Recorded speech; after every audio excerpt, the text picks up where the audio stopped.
जी अस्सलाम वालेकुम students. 9th class computer science की आज की इस वीडियो में हम डिस्कस करने जा रहे हैं इमेजेस इन HTML। इसके दो हिस्से हमने पहले प्रीवियस लेक्चर में डिस्कस कर दिए हमें, क्रिएटिंग कंटेंट इन HTML। तो आज हम पढ़ेंगे इमेज का टैग क्या होता है और इमेज कैसे यूज करते हैं। देखें जी, HTML के अंदर हम लोगों ने जब भी इमेजेस लगानी है डेफिनेटली, क्योंकि ये हमें ग्राफिकल पिक्चर्स की जो है वो परमिशन देता है, हम HTML के अंदर इमेजेस वगैरह लगा सकते हैं। और वो इमेज जरूरी नहीं कि आपके कंप्यूटर के अंदर हो, ठीक है, और जरूरी नहीं कि वो इंटरनेट पे हो। दोनों जगहों से आप लोग पिक्चर को उठा सकते हो। आप इंटरनेट से कोई भी पिक्चर उठा लें, कोई इशू नहीं। आप उसका यूआरएल सिर्फ ठीक से उठाना आपको आना चाहिए, या वो पिक्चर आपके कंप्यूटर के अंदर पड़ी है। मैं चंद एक डिटेल्स आपके साथ शेयर करता हूँ, आपको समझ आ जाएगी। बड़ा सिंपल सा टॉपिक है और ये शॉर्ट क्वेश्चन होगा अलग से, ठीक है। अगर क्रिएटिंग कंटेंट इन HTML आता है सारा, तो फिर ये लॉन्ग क्वेश्चन है, जाहिर है सब बाकी के पोर्शन भी साथ आ जाएंगे, जैसे कि लिंक्स, जैसे कि पैराग्राफ का टैग, लिस्ट, ये सारी चीजें मिलाकर। अदरवाइज ये एक शॉर्ट क्वेश्चन होगा। हमारे पास इमेज लगाने के लिए एक टैग होता है IMG, that is a singular tag. इसकी क्लोजिंग नहीं होगी, आप देखोगे। उसकी क्लोजिंग क्यों करनी है हमने? कौन सा कोई कंटेंट चेंज करना है? पैराग्राफ में क्या होता था, मैंने पी टैग लिखा, फिर मैंने पैराग्राफ लिखना है, मैंने वो चीज लिखनी है और मैंने फिर बताना है कि यहां पर जाके वो बंद हो गया है। भाई इमेज तो वन टाइम आपने लगा दी, बस वो खत्म होगी, इसलिए इसको सिंगुलर टैग बोलेंगे। होगा ही सिंगुलर, लॉजिकल बात है। Image tag IMG, simple. Image complete word भी नहीं। MCQ आएगा कि इमेज लगाने के लिए हम कौन सा टैग लगाते हैं? IMG, इमेज, पूरा वर्ड लिखा होगा, फिर डिफरेंट तरीके से, इस तरीके से आपको पजल करने की कोशिश करेंगे। आपने IMG पर सिंपल क्लिक करना है, टिक करना है इमेज। उसके बाद हम इसके अंदर एक एट्रीब्यूट यूज करते हैं SRC, सोर्स, यानी कि वो इमेज जो आप लोग वेब पे शो करवाना चाहते हो वो कहां पड़ी हुई है, उसका एड्रेस। मैंने आपको बोला कि वो दो जगह पे हो सकती है, वो आपके कंप्यूटर के अंदर भी हो सकती है और आपके कंप्यूटर के बाहर। बाहर मींस किसी सर्वर पे, वेब सर्वर पे, वेबसाइट किसी पे, किसी भी जगह पे, गूगल पे, तो वहां से उसका यूआरएल एड्रेस लेना। फिलहाल उन्होंने लिया है image.book के मुताबिक JPG। इसका पता है क्या मतलब है?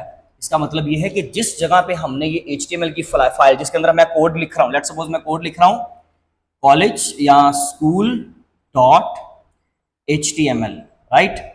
जिस जगह पे मेरी ये फाइल पड़ी हुई है ना, ये पिक्चर भी उसी जगह पे पड़ी हुई है, सेम। एक फोल्डर है सपोज करें कॉलेज का या स्कूल का, उसके अंदर फाइल पड़ी है school.html, तो ये पिक्चर भी स्कूल वाले फोल्डर के अंदर पड़ी हुई है। इसका ये मतलब होता है, इसलिए हम पीछे कुछ नहीं लगा रहे।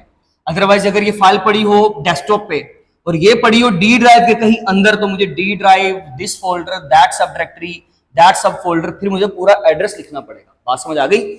और अगर ये कहीं इंटरनेट पे पड़ा हुआ, तो भाई हम उस पिक्चर को ओपन करेंगे और ऊपर टॉप पे जो हमारा यूआरएल होता है हम उसको कॉपी करेंगे और उसको लाकर यहाँ पे पेस्ट कर देंगे। ये पिक्चर की एक्सटेंशन आ गई और ये उस पिक्चर का नाम आ गया।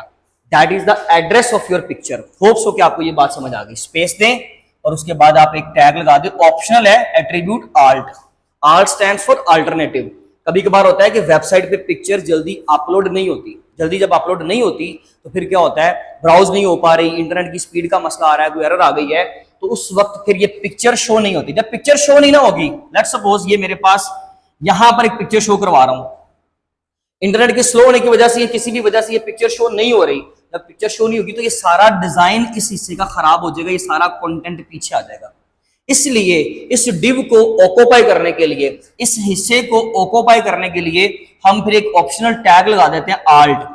लेकिन इसके अंदर लिखेंगे क्या? तो भाई इसके अंदर आप पिक्चर भी लगा सकते हो और इसके अंदर टेक्स्ट भी लिख सकते हो।